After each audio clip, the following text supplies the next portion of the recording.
선한 목자만을 따라가는 양처럼 사냥은 먹이 욕심이 매우 강한 동물입니다. 90도에 가까운 가파른 절벽 밑이라도 풀만 보인다면 주저없이 뛰어내립니다. 절벽을 거의 미끄러져 내려가는 사냥의 모습이 인터넷에 등장해 큰 이슈가 된 적도 있습니다. 문제는 내려가다 죽는 경우도 꽤 많고, 일단 내려가서 먹이를 먹은 뒤에는 다시 올라오지 못해 갇혀 죽는 경우도 많습니다. 가축인 양도 이와 비슷한 습성이 있어서 목자가 양을 치던 중 잠시라도 한눈을 팔면 절벽이나 구덩이 아래로 뛰어내려 풀을 뜯습니다. 목자가 양을 구하려고 줄을 내려걸면 양은 자신을 가두려는 줄 알고 도망가다 떨어져 죽거나 크게 다칩니다. 이 사실을 알고 있는 지혜로운 목자는 양이 구덩이에 빠지고 몇 시간이 지난 뒤에야 양을 건져냅니다. 몇 시간 동안 굶주려 힘이 없는 양은 저항 한번 못하고 그대로 끌려 올라갑니다. 자기를 올가매려는 줄 알고 보기만 하면 도망쳤던 그 줄이 바로 양을 살릴 수 있는 유일한 구원의 방법입니다. 우리의 욕심으로 시험에 빠져놓고 애꿎은 하나님을 원망하고 있지는 않습니까? 모든 욕심을 내려놓고 온전히 하나님만 의지할 준비가 되었을 때 하나님은 사망의 골짜기에서 우리를 건져주십니다. 내 힘으로 절벽을 탈출하려는 헛된 도전을 멈추고 잠잠히 주님의 임재를 기다릴 때 그 어떤 깊은 절벽에 떨어졌다 하더라도 주님이 우리를 구해주십니다. 목숨을 걸고 양을 지키시는 선한 목자이신 주님만을 전적으로 의지하십시오.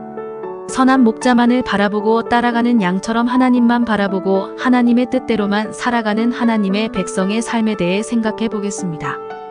오늘의 말씀 잠언 3장 5절 찬송가 368장 570장.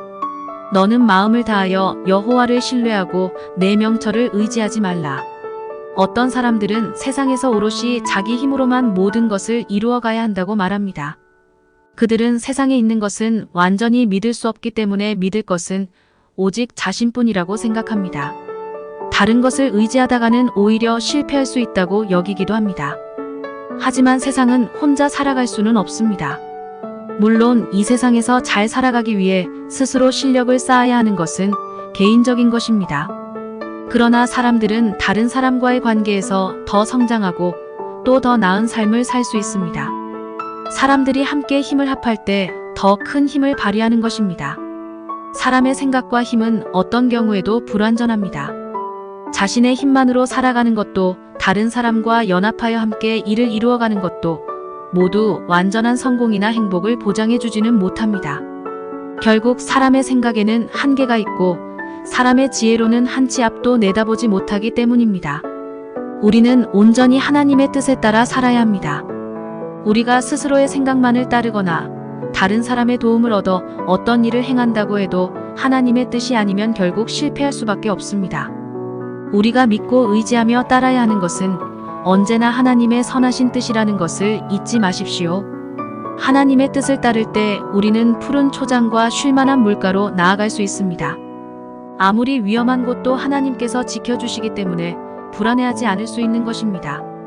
목자만을 바라보고 따라가는 양처럼 하나님만 바라보며 따르는 진실한 하나님의 백성이 되시기를 바랍니다. 오늘의 기도. 주님, 스스로의 생각과 판단에 따라 살아가지 않게 하옵소서. 언제나 하나님의 뜻을 구하고 하나님의 뜻대로 살아가게 하옵소서. 예수님의 이름으로 기도합니다. 아멘.